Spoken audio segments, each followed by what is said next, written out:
Rajya Sabha TV का ये बेहद ख़ास प्रोग्राम है गुफ्तगू, और गुफ्तगू में आज है हमारे साथ गुज़रे दौर के एक मशहूर playback singer Anwar.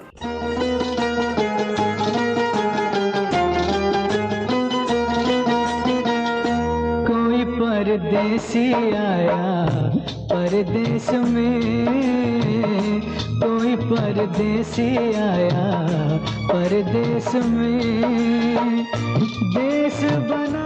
Playback singer Anwar की आवाज और उनका अंदाज मोहम्मद रफी से किस कदर मिलता जुलता था, इसका अंदाजा फिल्म मेरे गरीब नवाज में उनकी गाई कमल राजस्थानी की कंपोज की हुई निदा फाजली की इस गजल से लगाया जा सकता है।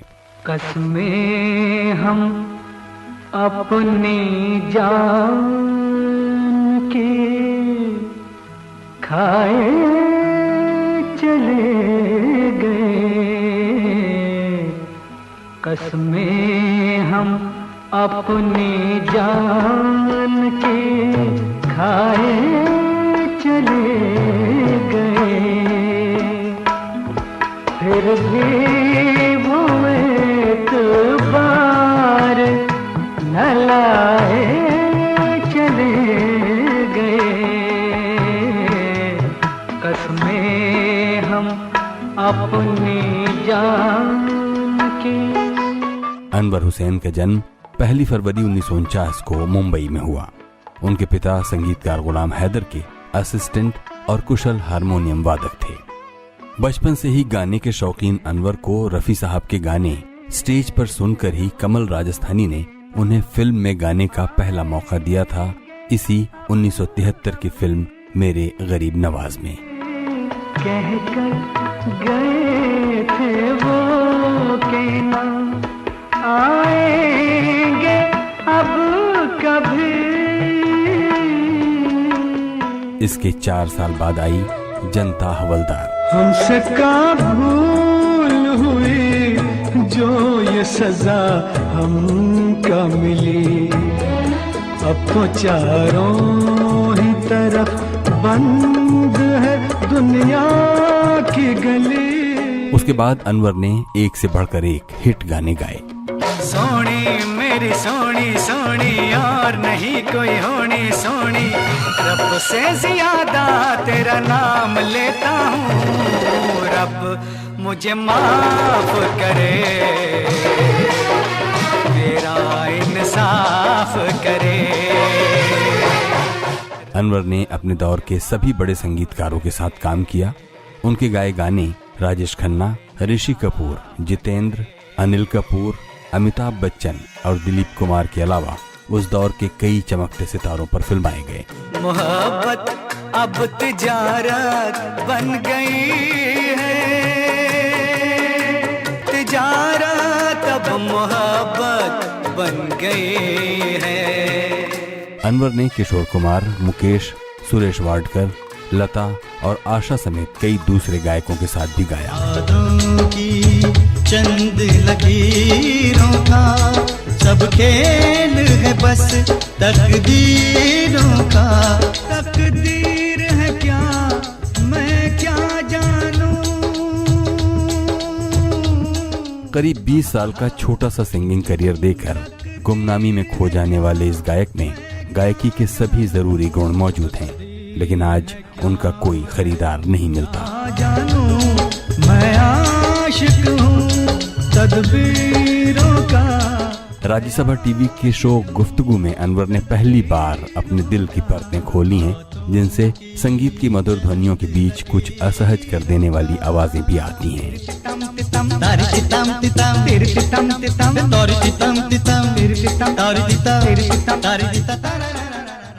बहुत बहुत स्वागत है अनवर जी। शुक्रिया। बातों का सिलसिला शुरू करें उससे पहले अपना सबसे पसंदीदा और ऐसा कोई गाना जिसने आपको बिल्कुल एक पहचान दिलाई, उसकी एक झलक से शुरू करेंगे। ये गज़ल मैंने एक फिल्म में गाई थी, कसमें हम अपनी जान की खाए चले गए। वाह क्या बात है। तो जब ये गाना रफ़ी साहब ने सुना तो वो उसी स्टूडियो में बैठे हुए थे जहाँ इस गाने की मिक्सिंग हो रही थी।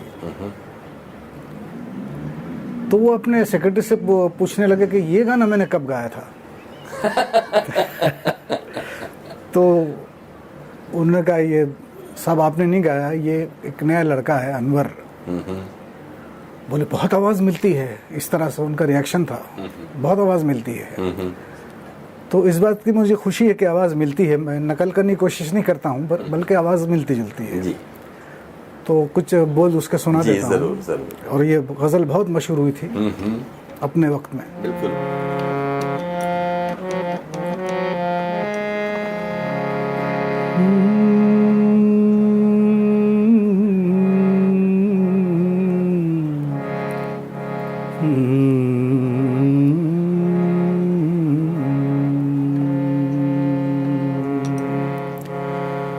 कसमें हम अपने जान के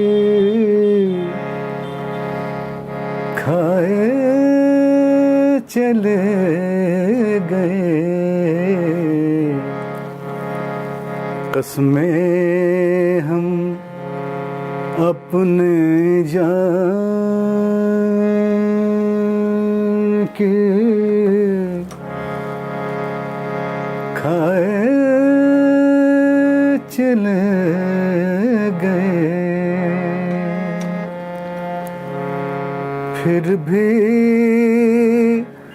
वो एतबार न लाए चले गए, कसमें हम अपनी जान के।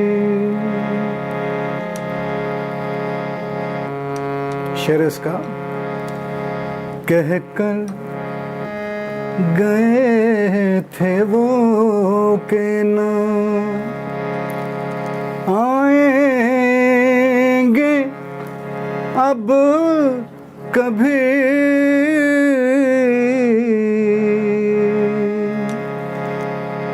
लेकिन ख्याल बन के वो आए चले गए, कसमें हम अपने जान के। वाह क्या बात है। तो ये जो गजल थी और जिसकी मिक्सिंग के दौरान रफ़ी साहब ने इसे सुना, और ये तो बहुत ही बड़ा कॉम्प्लीमेंट माना जाएगा एक नए सिंगर के लिए। उससे पहले आप क्या कर रहे थे जब ये गजल आपने गाई? उससे ठीक पहले आपका सफ़र क्या है? मैं छोटे मोटे शोज़ किया करता था, जैसे शादियों के प्रोग्राम है, कुछ छोटा मोटा फंक्शन है। तो उस ज़माने हमको 10 रुपये मिलते थे एक शो के। एक बहुत बड़े नामी गिरामी ऑर्केस्ट्रा वाले गुजरे हैं, एस हज़ारा सिंह। वो मुझे पूना ले गए थे, तो उन्होंने 25 रुपये मुझे दिए। तो 25 रुपये मुझे बहुत बहुत बड़े लगे कि मैंने 25 रुपये कमाए हैं। लेकिन ये तो सब चलता रहा, लेकिन मेरी ख्वाहिश यही थी कि मैं फिल्मों में आऊँ, प्लेबैक सिंगिंग करूँ। अक्सर मेरे दोस्त ये मुझे बोलते थे, यार तेरी आवाज़ तो रफ़ी से मिलती जुलती है। तो तब मुझे एहसास हुआ कि मेरी आवाज़ मिलती, मैं जानबूझ के आवाज़ नहीं निकालता था, लेकिन उनके जब भी गाने गाता था तो ऐसा महसूस होता कि जैसे उनकी जैसे मेरी आवाज़ है। कुछ दिनों बाद एक मेरी मुलाकात हुई कमल राजस्थानी साहब से, जो म्यूज़िक डायरेक्टर के लिए वो भी स्ट्रगल कर रहे थे। तो उन्होंने मेरी आवाज़ सुनी तो बहुत खुश हुए, तो मुझे बाकायदा ट्रेनिंग देने लगे, ऐसे ये फीलिंग से गाओ, ऐसे गाओ, वैसे गाओ। उनके साथ रिहर्सल वो मुझसे करते थे और गाना गवाते थे रफ़ी साहब से। तो यूँ ही दिन गुजरते गए और एक दिन ऐसा आया कि जब उनको एक फ़िल्म मिली मेरे गरीब नवाज़, तो उसमें जो भी मैंने आपको ये गज़ल सुनाई है, तो ये गज़ल उन्होंने मुझे दी। दरअसल बात ये हुई थी कि ये जो गज़ल थी इसकी मैंने रिहर्सल नहीं की थी, मैंने किसी और गाने की थी जो उस पिक्चर का मेन सॉन्ग था और उसको हीरो गा रहे थे। तो उसका कुछ ऐसे हैं गाना,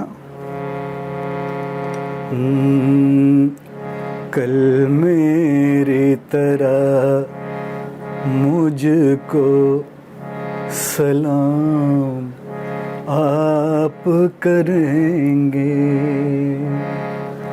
खामोश रहूँगा मैं, कलाम आप करेंगे। तो ये गाने की मैंने 1 महीने रिहर्सल की। तो सारे जो स्टाफ थे उन्होंने सोचा ये नए लड़के को ये गाना दे रहे हैं और पिक्चर का मेन गाना जैसे मेरे महबूब तुझे मेरी मोहब्बत की, मुस्लिम पिक्चर थी। और उन्होंने फिर रफ़ी साहब को अप्रोच किया कि हमारा बजट कम है और हम चाहते हैं गाना आप गाएं। तो रफ़ी साहब ने इनकार नहीं किया। तो वो तो थे ही बहुत अच्छे इंसान, अच्छे थे बहुत, और लोगों की मदद भी करते थे। दरअसल वो गाना उनके पास चला गया ये। अच्छा, इसके आगे का जो सफ़र है बहुत ही दिलचस्प सफ़र है, उस पर भी बात करेंगे। एक बार फिर पीछे जाते हैं। आपने कहा कि ऑर्केस्ट्रा वगैरह में आप गाया वाया करते थे। ये गाने का शौक़ आपको कैसे पैदा हुआ? और एस हज़ारा सिंह जिनका आपने नाम लिया, जिनके ज़रिए आपको वो 25 रुपये मिले, तब उम्र आपकी कितनी थी? लेकिन पहले ये बताइए कि आपको गाने का शौक़ कैसे हुआ? आप रहने वाले कहाँ के हैं? मुझे गाने का शौक़ मेरे अब्बा से मिला, क्योंकि वो बहुत अच्छी सितार बजाते थे, हारमोनियम भी बजाते थे, और वो मास्टर गुलाम हैदर के असिस्टेंट भी रहे। उनका नाम भी लेते चलिए। और उनका नाम था आशिक हुसैन। तो उनकी वजह से आप ये समझिए कि मुझे म्यूज़िक मिला है। मुझे बहुत शौक़ था गाने का, तो उन्होंने एक दिन सोचा कि मुझे बाकायदा तालीम दिलाएं। तो एक बहुत अच्छे उस्ताद गुज़रे हैं, अब्दुल रहमान खान साहब। उनके शागिर्द मोहम्मद रफ़ी भी थे, महेंद्र कपूर, मन्ना डे, सुमन कल्याणपुर। उनके पास वो मुझे ले गए और उनका शागिर्द बना दिया। तो मैं 10 साल उनके साथ उनके घर पे रहा, उनकी खिदमत करता रहा। तो उनसे मुझे काफ़ी कुछ हासिल हुआ। तो तब ये गाना मैं गा सका। जैसे अभी कस्में हम अपनी जान की, कोई नए लड़के से आप गवाएंगे, नए सिंगर से, उसको बराबर अंजाम नहीं दे पाएगा वो। चूँकि मैं क्लासिकल मैंने रियाज़ किया था, सीखा था, तो मैं ये गा पाया। तब आपकी उम्र कितनी रही होगी जब आपने ये गाना गाया? मेरा ख्याल हो सकता मैं 20 साल का हूँगा। और तब भी आपका ये जो सीखने वाला सिलसिला चल रहा था? रियाज तो मेरा आज तक रियाज करता हूँ। हाँ हाँ। और नहीं, जिन गुरु के साथ आप सीख रहे थे?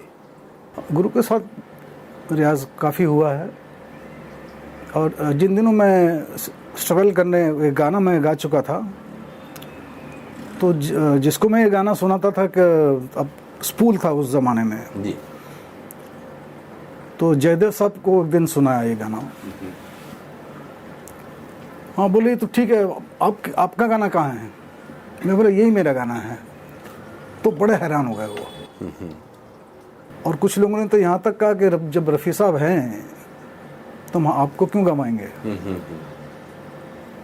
तो मैं बड़ा मायूस था। मैं काफ़ी म्यूज़िक डायरेक्टर्स के पास गया, लक्ष्मी ज्ञान पैडल, बहुत से जितने भी थे उन दिनों, बप्पी लहरी, तो मुझे किसी ने चांस नहीं दिया। फिर मैं पहुंचा महमूद भाई के पास। महमूद भाईजान जो कॉमेडियन एक्टर थे, उनको मैंने अपना ये गज़ल सुनाई। उन्होंने जब मेरी आवाज़ सुनी तो बहुत खुश हुए, कहने लगे रफ़ी भाई से मिलती आवाज़, अच्छा है, मैं तुझे जनता हवलदार में गवाऊंगा, अभी मैं कुंवारा बाप बना रहा हूँ। तो मैंने इंतज़ार किया जब तक कि कुंवारा बाप बन जाए। फिर जनता हवलदार शुरू हुई, तो वो मुझे सीधा राजेश रोशन जो म्यूजिक डायरेक्टर थे उस पिक्चर के, जनता हवलदार, उनके पास ले गए। तो राजेश रोशन ने मुझे कुछ पूछा ही नहीं, आपका रेंज क्या है, आप क्या गाते हैं, सीधा मुझे रिहर्सल शुरू कर दी। तो मतलब उनको इतना कॉन्फिडेंस था महमूद भाई पे कि किसी को लाए हैं ये, तो इसका मतलब ये ज़रूर गाते होंगे। तो पहला गाना मेरा रिकॉर्ड हुआ वो जनता हवलदार में। जी।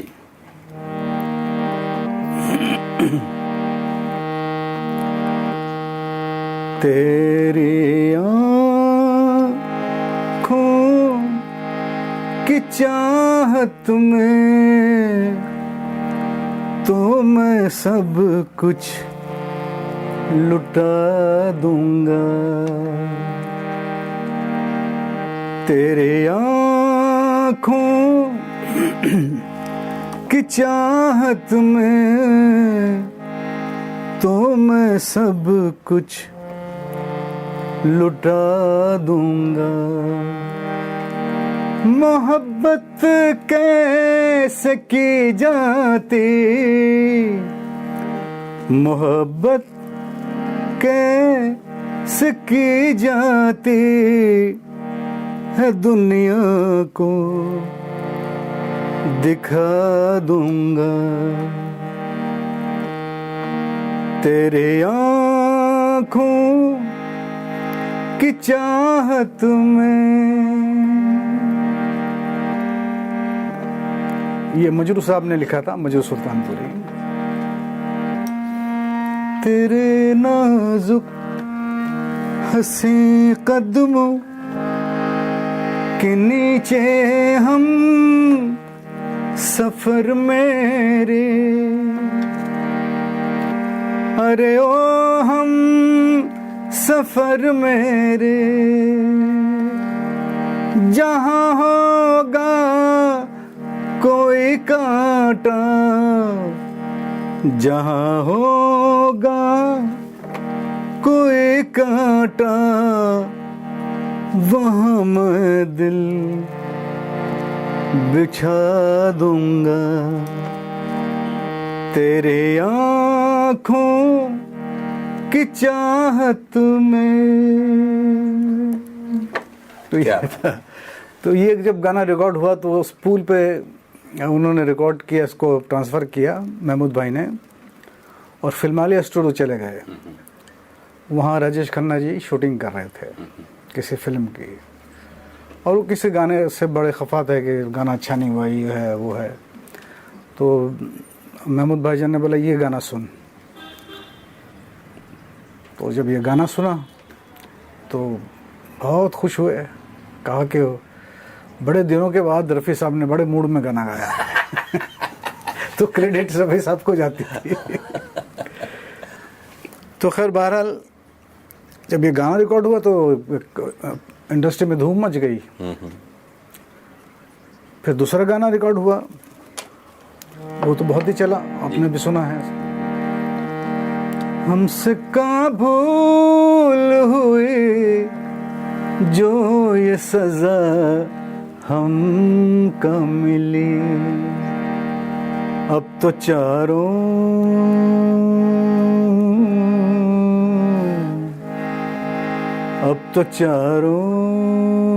ही तरफ बंद है दुनिया के गले, हमसे का भूल हुई जो ये सजा हमको मिली। तो ये भी गाना बहुत पॉपुलर हुआ बहुत। फिर मुझे फ़ोन आने लगे जितने भी अच्छे म्यूजिक, बड़े म्यूजिक डायरेक्टर्स जैसे लक्ष्मीकांत पैलाल, कल्याण आनंद जी। कल्याण भाई ने मुझे बुलाया और ये गाने की रिहर्सल कराई, कुर्बानी कुर्बानी कुर्बानी कुर्बानी कुर्बानी अल्लाह को प्यारी है कुर्बानी। तो ये गाना किशोर कुमार के साथ था मेरा। तो इस गाने में क्या हुआ था, हर एक गाने की कुछ ना कुछ कहानी होती है। कुर्बानी कुर्बानी कुर्बानी, अल्लाह को प्यारी है कुर्बानी, है अल्लाह। तो मैं होई मैंने किया तो वो चौंक गए किशोरदा, चौंक के बैठ गए। तो रिकॉर्डिंग में सब परेशान हो गए, क्या हो गया, गा नहीं रहे हैं। आनंद जी भाई आए, क्या हो गया, तो तम्बाकू खाते थे, क्या होगा। नहीं हो क्या मतलब, बोले आप करो, ऐसा मुंह कुछ बनाया, ठीक है करने दो करना। फिर वो गाना रिकॉर्ड हुआ। तो एक पिकअप जैसा होता है, कुर्बानी कुर्बानी कुर्बान। रुक क्यों गए थे किशोर साहब? उनको लगे गाने में ये था नहीं हो करना, तो ये क्यों बीच में कर वो तो खुद किया करते थे, वो तो ये सारी चीजों के माहिर आदमी थे कि कुछ नहीं है गाने में, तो उसमें भी जोड़ दिया उन्होंने। भाई बड़े लोग थे तो उनके नखरे भी बड़े होते थे। तो खैर मान गए वो, फिर साथ गाया।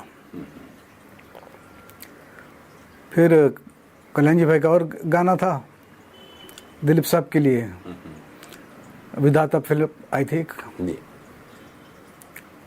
उसमें मैं दिलीप साहब के लिए गाता हूँ और सुरेश वाडकर जो है वो शम्मी कपूर के लिए गाते हैं। ट्रेन में ये गाना है। तकदीर है क्या मैं क्या जानूं, तकदीर है क्या मैं क्या जानूं, मैं आशिक हूँ तदबीरों का, हाथों की चंद लकीरों का। तो ये जो था ये भी बहुत पॉपुलर हुआ। और ऊपर वाले के करम से मैंने जितने भी गाने गाए हैं, चाहे मैंने कम गाने गाए हैं, लेकिन वो सारे मशहूर हुए हैं। जैसे कि अन्नू मलिक का गाना था, सोनी मेरी में सोनी, सोनी मेरी सोनी सोनी और नहीं कोई होनी सोनी, रब से ज्यादा तेरा नाम लेता हूँ, रब मुझे माफ करे, मेरा इंसाफ करे। अब यहाँ पर एक आपसे सवाल पूछता हूँ कि कब तक का दौर रहा।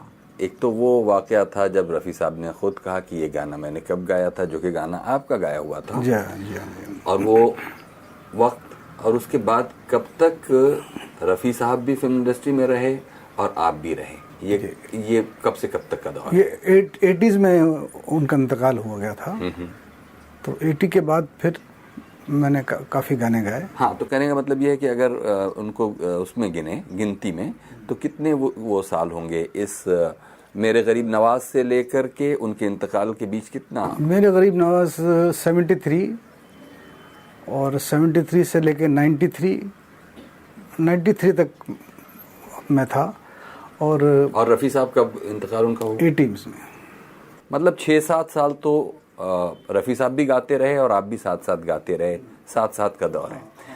और जब हम छोटे हुआ करते थे तब ये सुना जाता था कि रफ़ी साहब के इंतकाल के बाद अब उनका बेटा अनवर वो फिल्मों में गाता है। हाँ, ये बहुत लोगों को गलतफहमी थी इस बात की। तो फिर बाद में बल्कि ये गाना मैंने पहले सुना है आपको, कसमें हम अपनी जान की खाए चले गए, वो उस गाने के जो रिकॉर्ड्स मार्केट में आए तो लोग बोले ये मिस प्रिंट हुआ है गाना, मोहम्मद रफ़ी के नाम के बजाय अनवर कैसे लिख दिया, ये तक लोगों ने सवाल। फिर बोला नहीं शायद उनके बेटे हैं।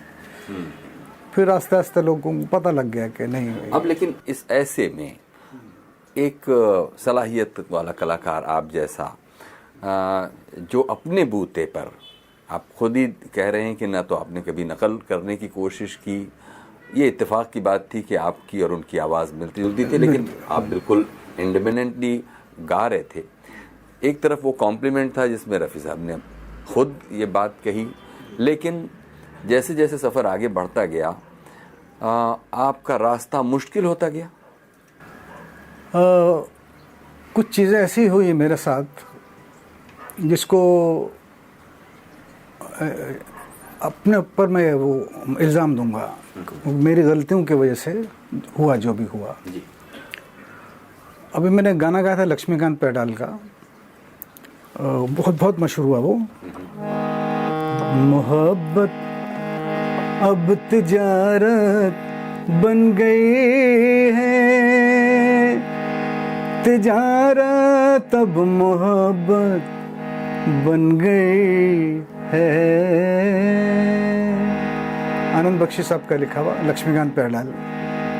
किसी से खेलना फिर छोड़ देना, किसी से खेलना फिर छोड़ देना, खिलौनों की तरह दिल तोड़ देना, हसीनों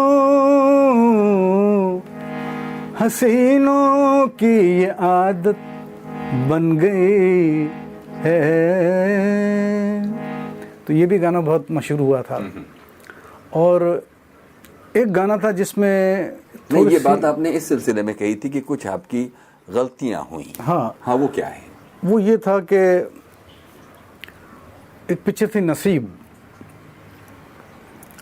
और उसके डायरेक्टर प्रोड्यूसर मनमोहन देसाई, जो अलग टाइप के आदमी थे, मतलब मूडी टाइप के।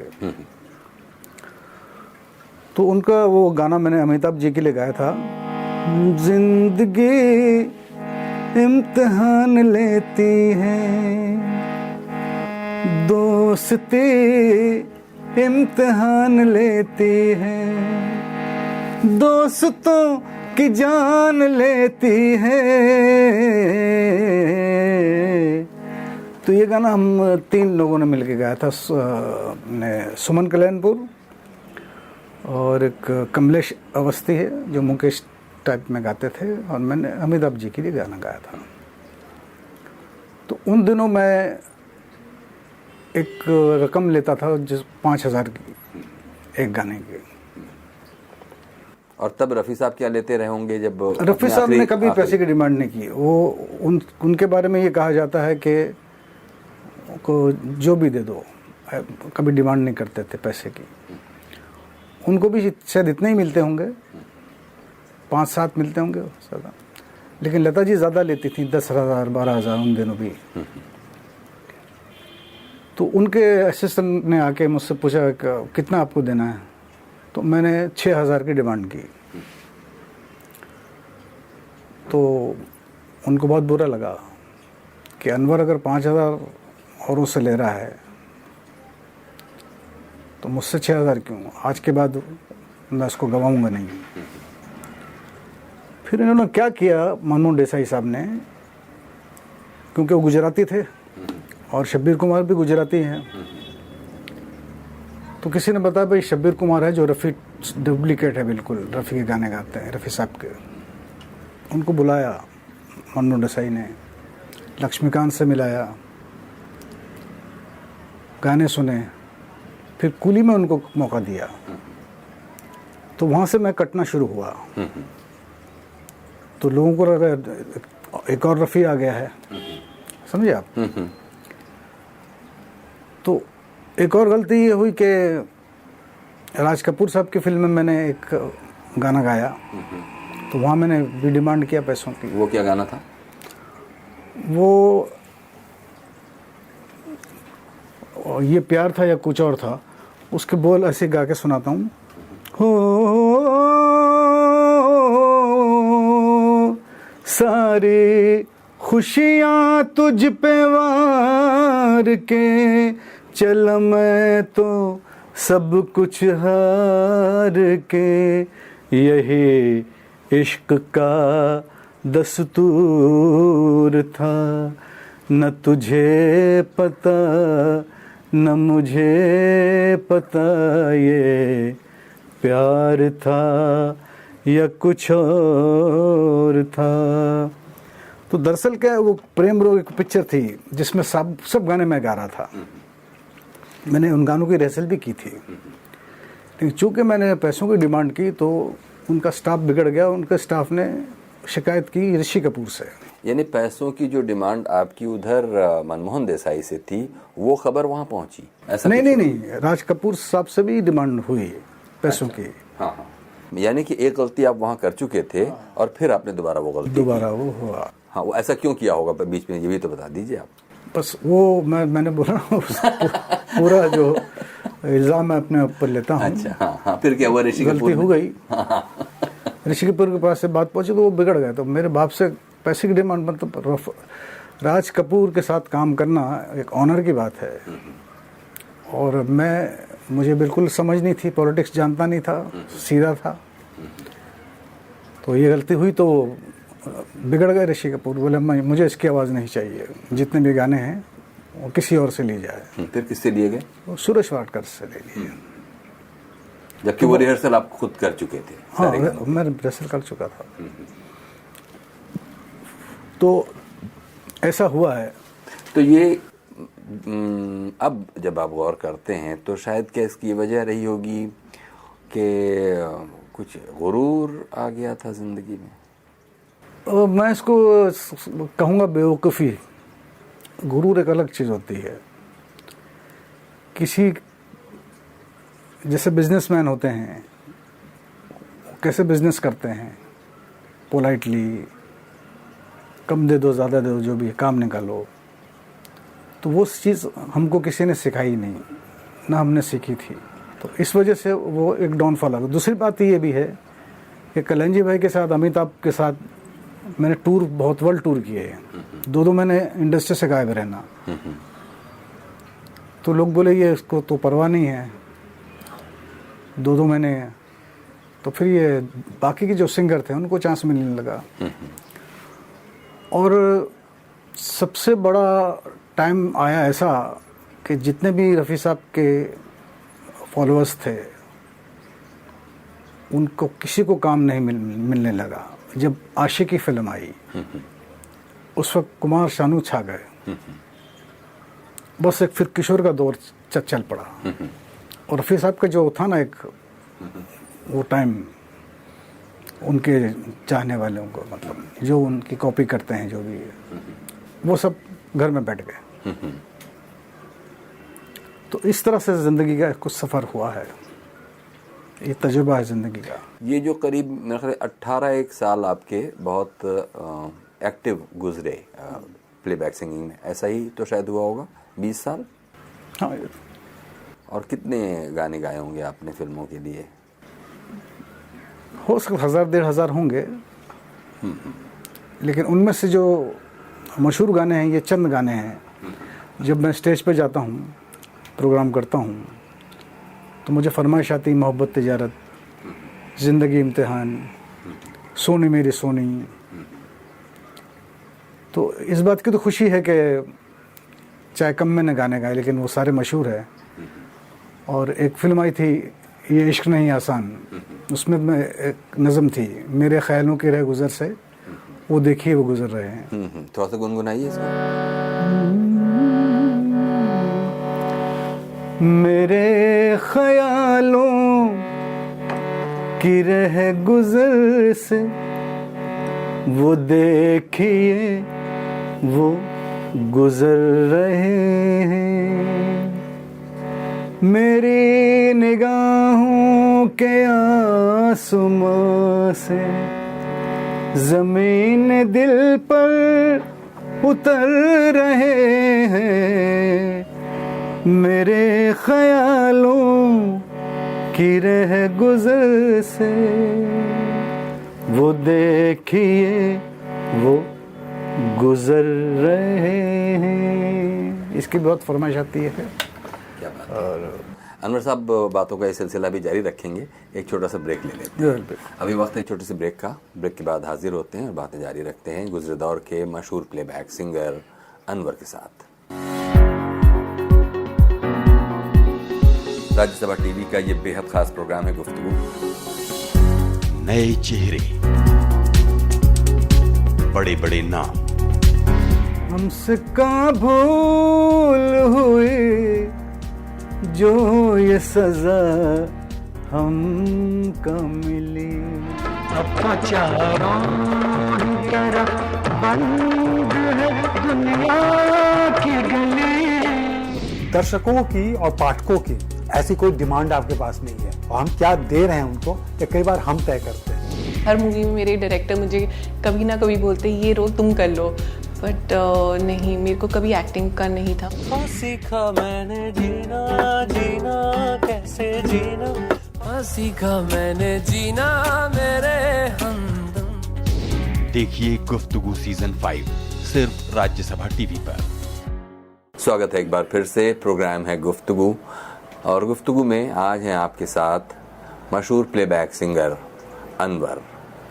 अनवर जी, ब्रेक से पहले हम लोगों ने ये बातें की कि किस तरह से बिल्कुल मोहम्मद रफ़ी की आवाज़ से के साथ एक जो रेजेम्बलेंस है आपकी आवाज़ का, उसकी कुछ खुशियाँ आपकी ज़िंदगी में आईं, लेकिन कुछ धीरे धीरे पेचीदगियाँ भी पैदा हुईं, जिसमें आपने इस बात को माना कि कुछ ऐसी प्रैक्टिकल गलतियाँ आपसे हुईं जिनकी वजह से धीरे धीरे आपको प्लेबैक सिंगिंग से दूर जाना पड़ा।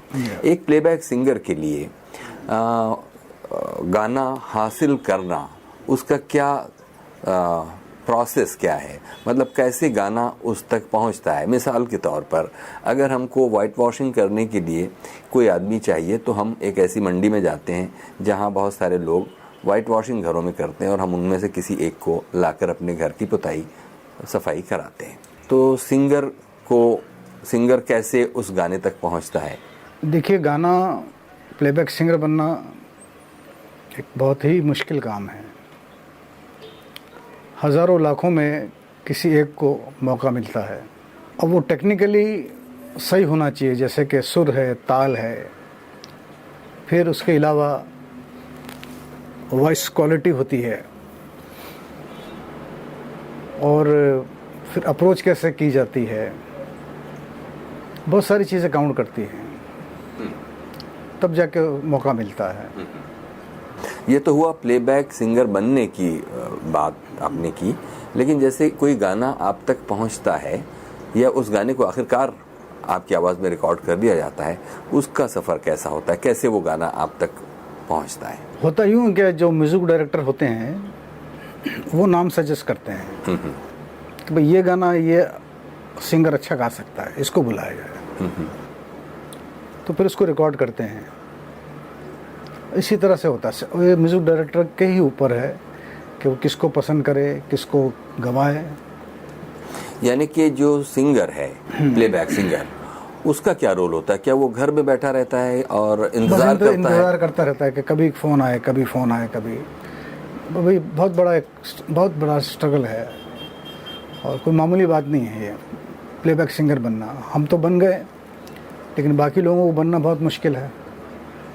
ऐसे लाखों लोग घूम रहे हैं, उसमें से कई 2-4 लोगों को मौका मिलता है, सबको तो नहीं मिलता। जिस प्रैक्टिकल गलती को आपने माना वो तो एक तरफ है, इसके अलावा जैसा कि हम जानते हैं कि ख़ास तौर पर फीमेल प्लेबैक सिंगर्स के भीतर एक बड़ी रस्साकशी चलती करती रही, और ऐसे में एक पर्टिकुलर गैंग ऑफ सिंगर्स ने किसी को भी सिंगिंग में घुसने नहीं दिया। क्या मेल प्लेबैक सिंगिंग में भी कुछ इस तरह की एक पेटी छोटी किस्म की पॉलिटिक्स और ऐसा कुछ टांग खिंचाई जैसी चीज़ चलती? बिल्कुल चलती है, लेकिन फीमेल में बहुत ज़्यादा चला है, क्योंकि जहाँ तक हमने सुना है कि दोनों बहनों के अलावा कोई और सिंगर आ जाए तो उसका वो गाना नहीं गाती थी। रही रफ़ी साहब की बात, उनको इतना फ़र्क नहीं पड़ता था, ठीक है गा लिया, कोई बात नहीं। तो नेचर में फ़र्क है हर सिंगर के आदत में, उसके किस तरह से हैंडल करता है उसको। एक तो हुआ कि आपने जिस तरह से रियाज करके अपनी आवाज़ को और अंदाज को हासिल किया था, वो एक बात है। रफ़ी साहब के बारे में ये कहा जाता है कि वो प्लेबैक सिंगिंग करते हुए एक तरह की एक्टिंग भी सिंगिंग में एक्टिंग, वो एक्सप्रेशन होते थे। एक्सप्रेशन।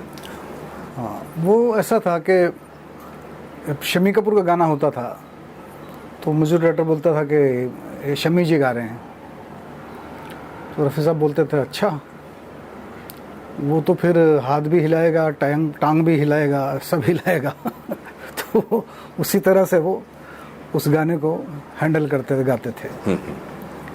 तो ये उनमें खूबी थी जैसे जॉनी वॉकर के लिए गाया तो ऐसा लगता जॉनी वॉकर गा रहा है। ये तो खूबी तो थी उनमें। और आपने फिर इसको कैसे किया? मेरे सामने भी जो गाने आए मैंने उसको बड़ी मेहनत से गाया।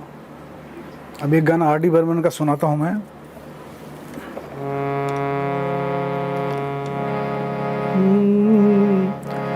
कोई परदेसी आया परदेस में, कोई परदेसी आया परदेस में, देश बनाया परदेस में, कोई परदेसी आया परदेस में। अब इस गाने का मूड अलग है और उस गाने का मूड अलग है।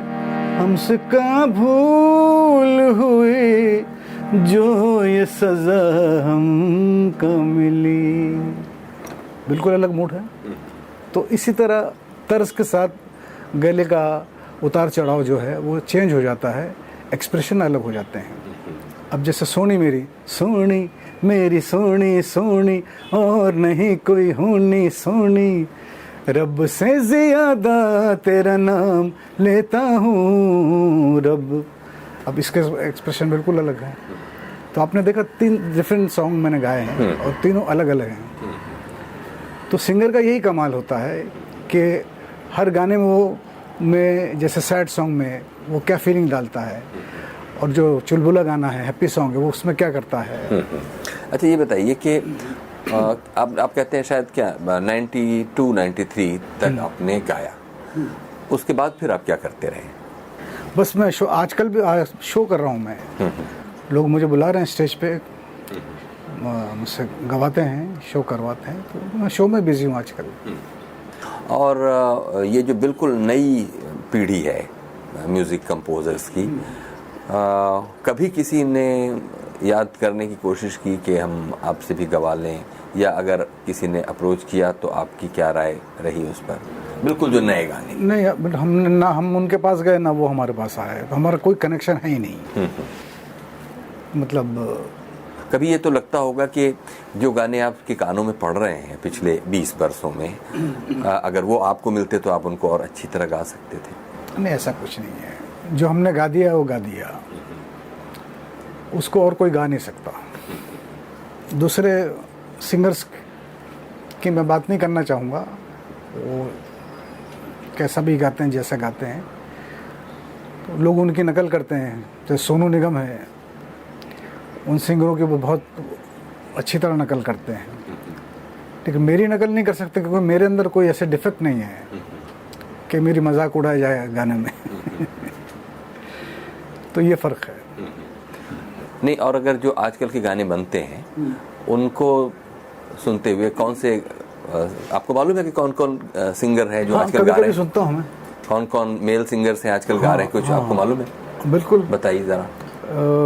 एक तो अरिजीत सिंह है, वो अच्छा गा रहे हैं, और एक वो बंगाली लड़की है, क्या नाम उसका नाम है,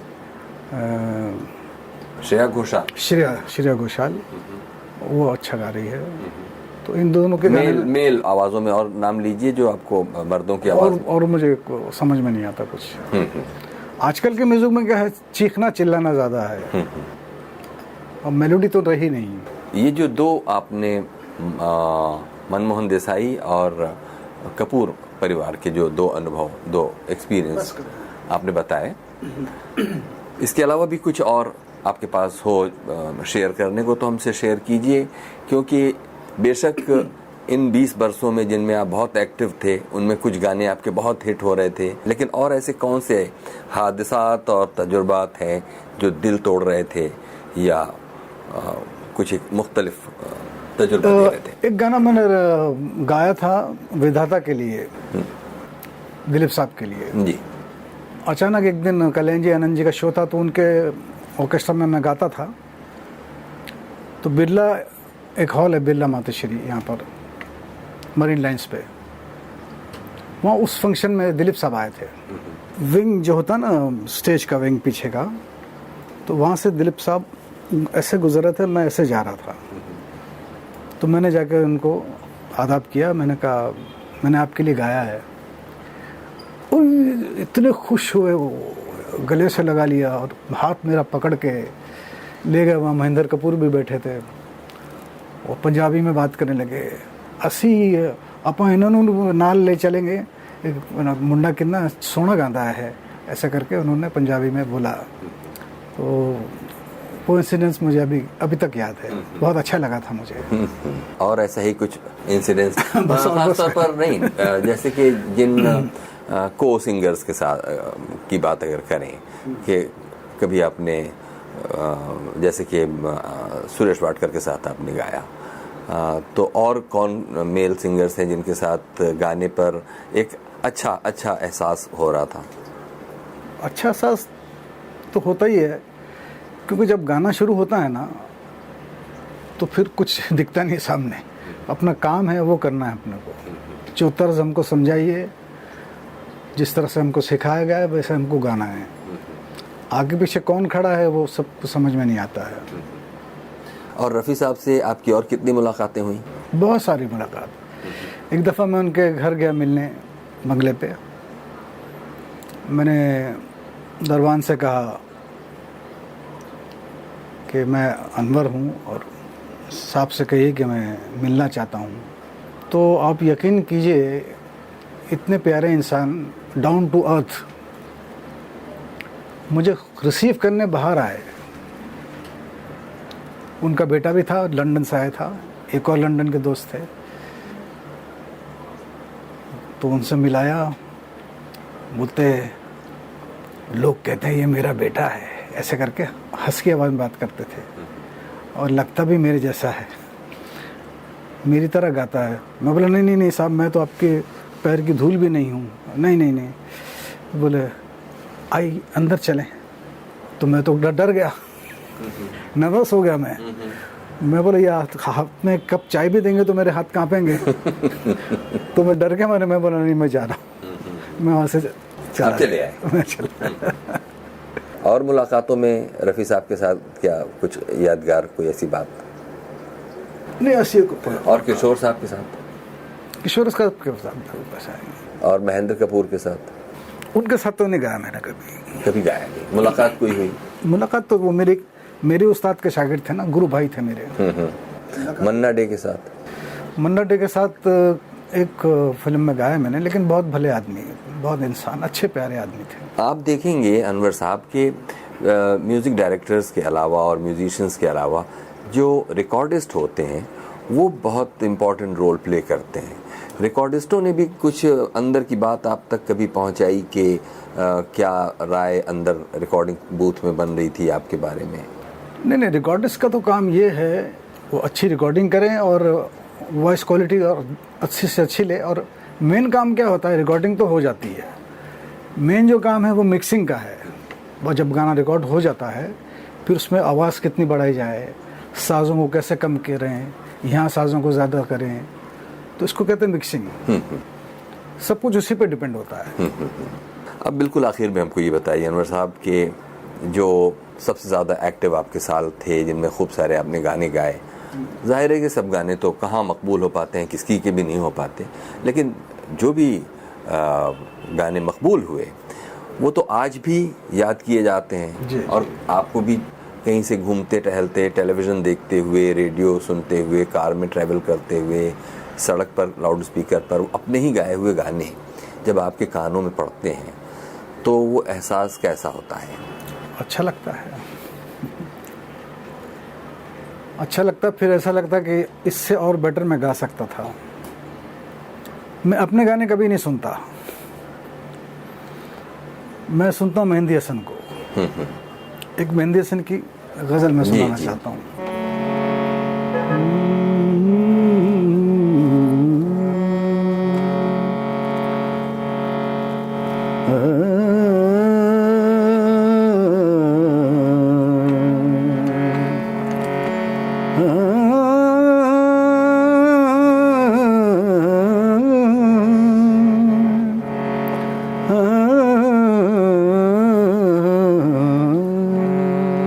दाग की गजल है। गजब किया तेरे वादे पे एतबार किया,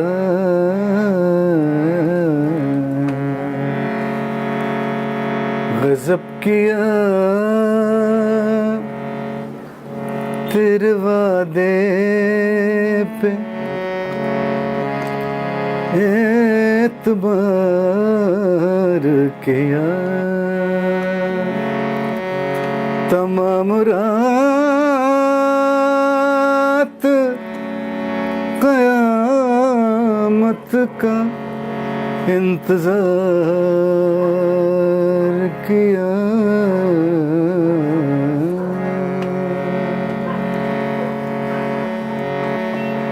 हमें से महवे नज़ारा न थे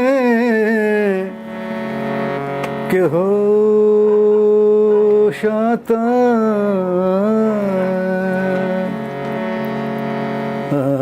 हमें से महवे नज़ारा न थे कि होश आता, कि होश आता, कि होश आता, हमें से महवे नज़ारा न थे कि होश आता, मगर तुम्हारे तगाफुल ने होशियार किया, गज़ब किया। क्या बात है अनवर साहब। मैं इनको सुनता हूँ, मेहदी साहब को सुनता हूँ। आपकी कितनी उम्र रही होगी जब आपके वालिद का इंतकाल हुआ? वो देखिए, उनको 85 में उनकी डेथ हुई है। यानी वो आपकी शोहरत देख के गए? हाँ, मेरी शोहरत देख के गए। जब उन्होंने मेरा ये गाना सुना कसमें अपने जान की, तो खुशी से पागल हो गए थे। ग्रामोफोन रिकॉर्ड मंगाया और लोगों को जमा कर करके सुनाते थे, देखो कैसा गाया, कैसे गाया, कैसे गाया। बहुत खुश थे वो। लेकिन कहीं तरबियत में कोई कमी छोड़ गए वो क्या, कि आपको इतनी दुनियादारी भी सिखा गए होते कि ये जो हमसे का भूल हुई, जिसकी सज़ा हमको मिली, कि थोड़ा प्रैक्टिकल होकर वो जो 5,000 रुपए का जो एक ब्रैकेट था उसी के भीतर सांस लेते रहते और शायद लंबी पारी खेलते? हाँ, लंबी पारी हो शक। ज़रा सा पॉलिटिक्स सीख जाता, बिजनेस कैसे होता है। जैसे रफ़ी साहब थे, महेंद्र कपूर थे, इनको जो भी दे दो वो ले लेते थे। अगर मैं मनमुंडे से ऐसे ही कहता कि आपको जो देना वो दे दीजिए, तो मुझे कभी छोड़ता ही नहीं वो। उसको लगा ये आदमी बहुत इसका दिमाग ख़राब है, तब ये कहानी बनी है। तो कैरेक्टर्स तो ऐसे ही आते हैं ना, किसी न किसी की गलती से। खैर छोड़िए, अब तो गुजरी बातों पर धूल डालने का वक्त है। ये बताइए कि जब आप नज़र डालते हैं अपने इस पूरे सफ़र पर, तो ये जो मिले जुले एहसास हैं उन्हें आप कैसे पेश करते हैं? कभी कभी याद आती तो बहुत तकलीफ़ होती है, लेकिन भूलने की कोशिश करता हूँ, लेकिन वो यादें जाती नहीं हैं। ऐसा लगता कल की बात है, भूल नहीं पाते हैं। जो अच्छा किया है उसको तो हम भूल जाते हैं, लेकिन जो हमने बुरा किया है अपने साथ, खुद के साथ, उसको नहीं भूला पाते हैं। अनवर साहब, हम लोग बहुत अभी नेगेटिव नोट पर पहुंच गए हैं और यहाँ पर प्रोग्राम ख़त्म हम नहीं कर सकते, इसलिए आप हमारे लिए एक अच्छा सा गाना सुनाइए, उसके बाद फिर हम लोग वाइंड अप करेंगे। एक गाना रफ़ी साहब का, एक नज़म थी, मदन मोहन के कंपोज की हुई और कैफी साहब की लिखी थी। मुझे लगता है वो गाना गा गा के हज़ारों लाखों बार गाया होगा, तब मैं गाना सीखा।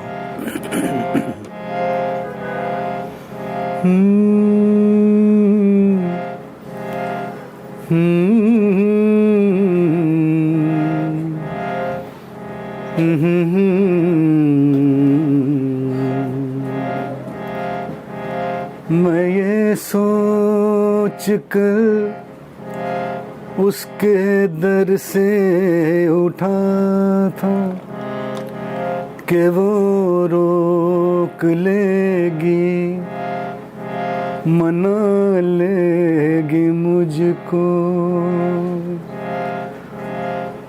हवाओं में लहराता आता था दामन के दामन पकड़ कर बिठा लेगी मुझको।